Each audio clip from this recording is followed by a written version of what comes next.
Welcome back dito sa channel natin. Para sa mga nag-request, magbibigay tayo ngayon ng latest na update sa iba't ibang Metro Manila subway stations na ginagawa.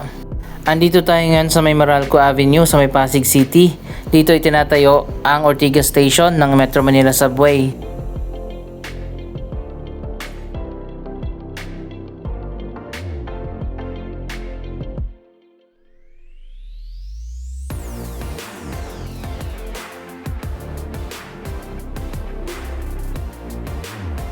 Ito ang dating Metro Walk Commercial Complex na ngayon ay na-demolish na nga.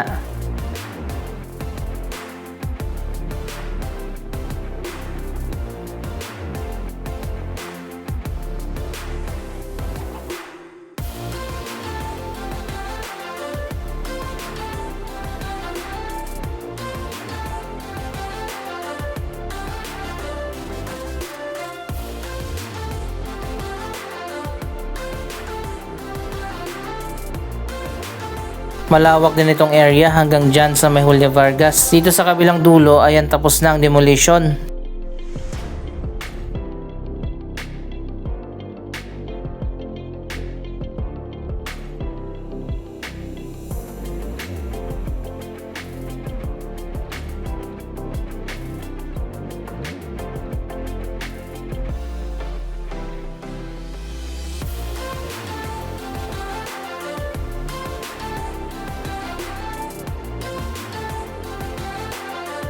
Dito itatayo ang bagong Ortigas Subway Station.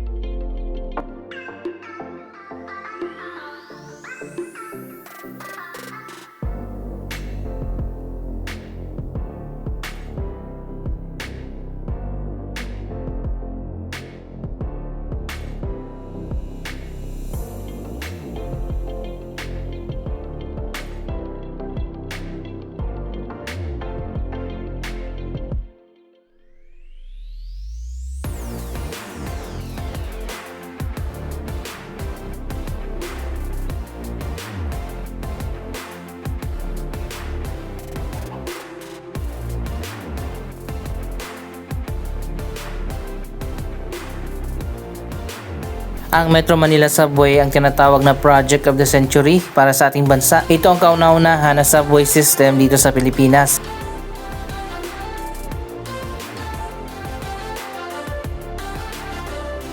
Magkakaroon ito ng 17 na mga station. Sa nakalipas na 2 taon, ongoing na nga ang construction sa Valenzuela Station, Quirino Highway Station, Tandang Sora Station at North Avenue Station. Ngayon naman sinisimulan na rin ang Quezon Avenue Station, East Avenue Station at Anono Station. Samantala malayo na rin ang progress sa Camp Aguinaldo Station. Ganon din sa Shaw Boulevard Station.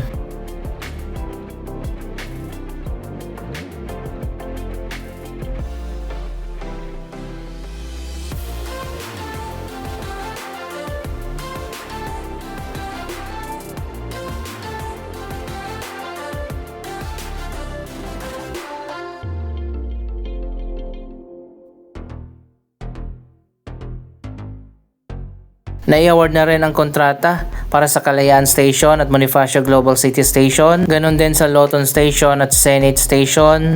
Malapit na rin simulan ang FTI Station at Bikutan Station. Nai-award na rin ang contract package para sa pinakadulong istasyon, ang NAIA Terminal 3 Station.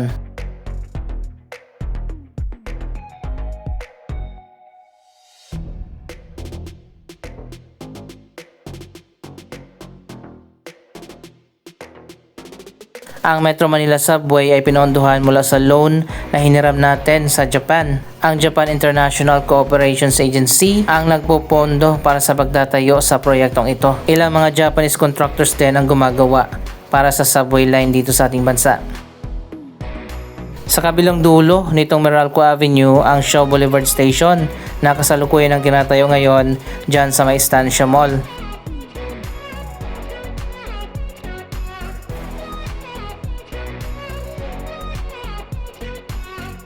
Nailipat na nga ang timeline schedule ng Metro Manila Subway at inaasahan na nga ito na magiging partially operational sa year 2032. Ilan sa mga dahilan kung bakit na-delay ang construction sa proyektong ito, ang ilang right-of-way issues pati na ang pagtigil sa construction nito noong pandemic. Ngayon ay halos 90% na nga na nakuha ang right of way, kaya pwede na talaga na ituloy-tuloy na ang construction ng Metro Manila Subway.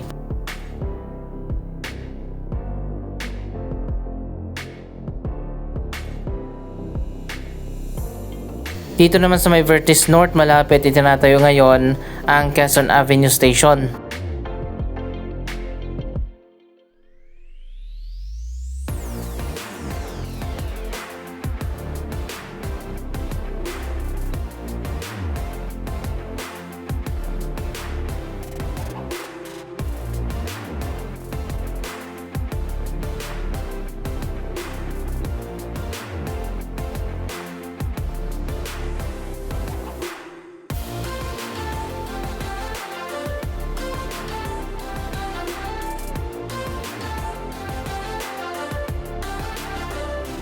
Ayan, katabi lang mismo ng Vertis North yung isa sa mga entrance exit papunta dito sa ginagawa na station.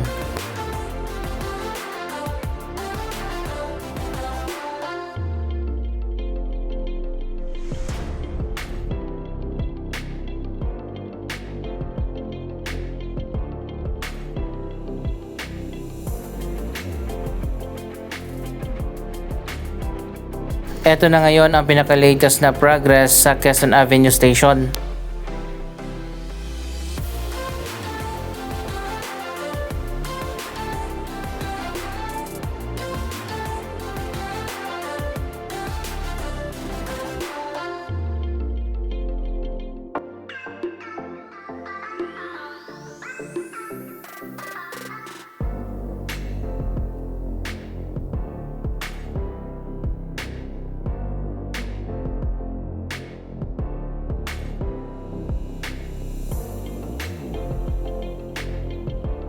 Malapit lang din ito at walking distance sa MRT 3 Quezon Avenue Station.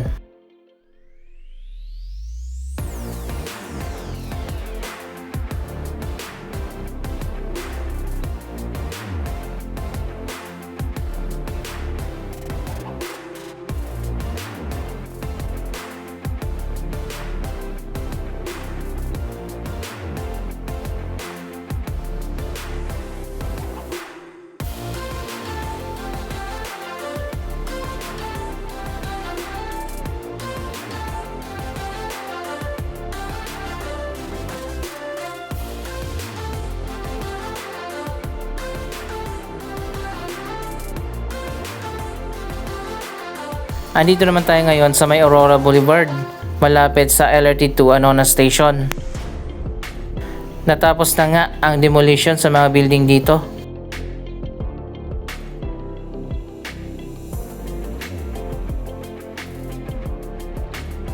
At ngayon dyan sa likod ng LRT2 City Center, ayan, ginagawa na ang Anona Station ng Metro Manila Subway.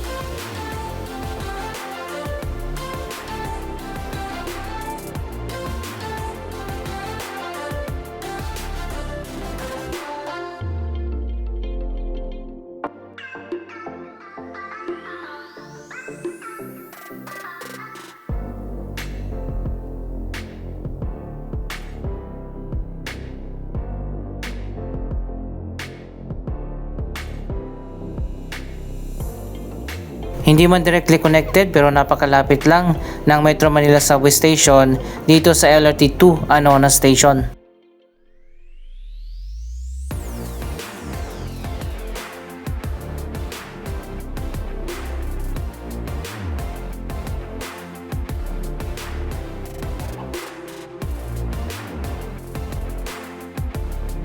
Ang next station dito ay ang Camp Aguinaldo. Mas nauna na ginawa doon kasi nga walang right of way issue. At ngayon nga ay malapit na matapos yung Camp Aguinaldo Station.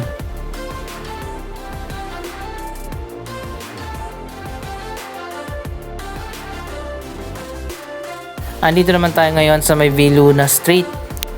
Ayan, napakalawak din ang area dito kung saan itatayo ang East Avenue Station. Ayan, makikita naman natin na clear na nga dito, tapos na ang demolition. Napakaraming mga bahay at mga building ang na-demolish na.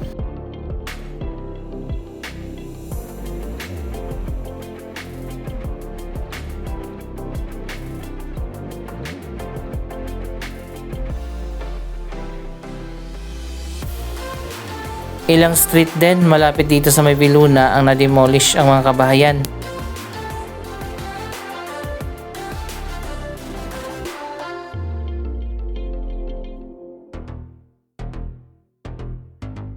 At dito na nga itatayo ang East Avenue Station.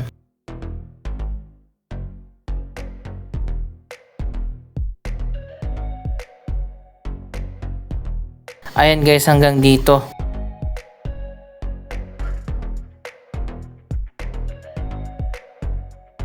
Medyo malayo ng konti sa actual na East Avenue. Maglalakad ka pa hanggang dito sa may kanto.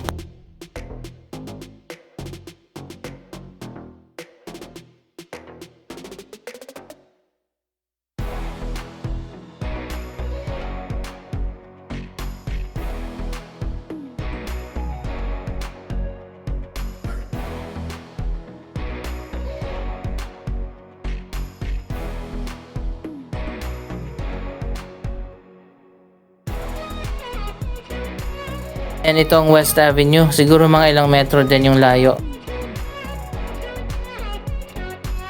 Paglabas natin dito, yung East Avenue Triangle Park dito sa may Elliptical Road.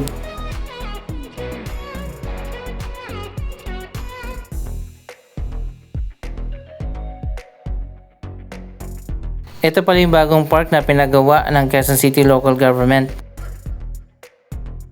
Ngayon ko lang na-realize makikinabang talaga ang Quezon City sa Metro Manila Subway Project. 7 sa 17 na station ng Metro Manila Subway ay dito itatayo sa Quezon City. Ang Quirino Highway Station, Tandangsora Station, North Avenue Station, Quezon Avenue Station, East Avenue, Anonas, Camp Aguinaldo. Isang station naman ang itatayo sa Valenzuela City, nandun din ang depot. 2 station naman sa Pasig City, ang Ortigas at Shaw Boulevard stations. 6 na station naman sa Taguig, ang Kalayaan, Bonifacio Global City, Loton Station, Senate DepEd, FTI at Bikutan. At finally isang station sa Pasay, ang NAIA Terminal 3.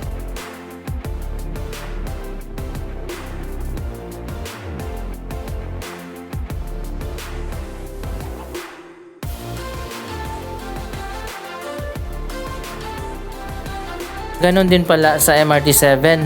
12 out of 14 station dito itatayo sa Quezon City. Malaking transformation ang mangyayari dito sa Quezon City kapag natapos na ang 2 proyekto na yan. Malaking tulong yan sa mga commuters. Mapapabilis na nga ang pagbiyahe mula north hanggang south kapag natapos na ang Metro Manila Subway.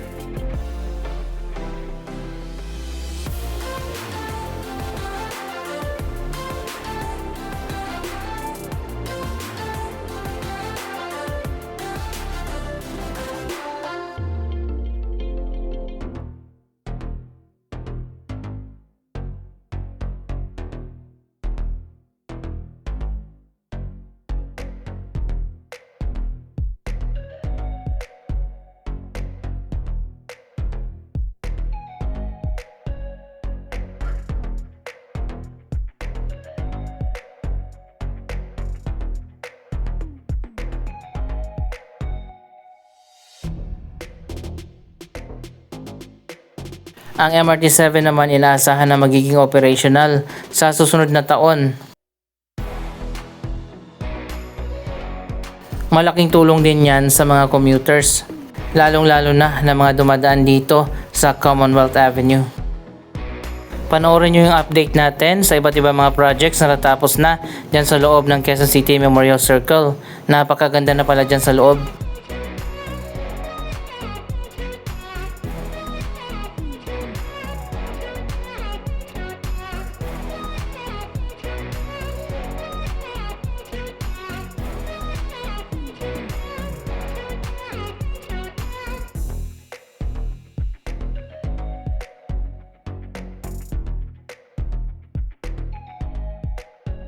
Nandito rin ang Quezon Memorial Circle Station ng MRT 7. Anong masasabi nyo sa mga proyektong ito? Mag-comment lamang dyan sa baba ng inyong mga reaksyon.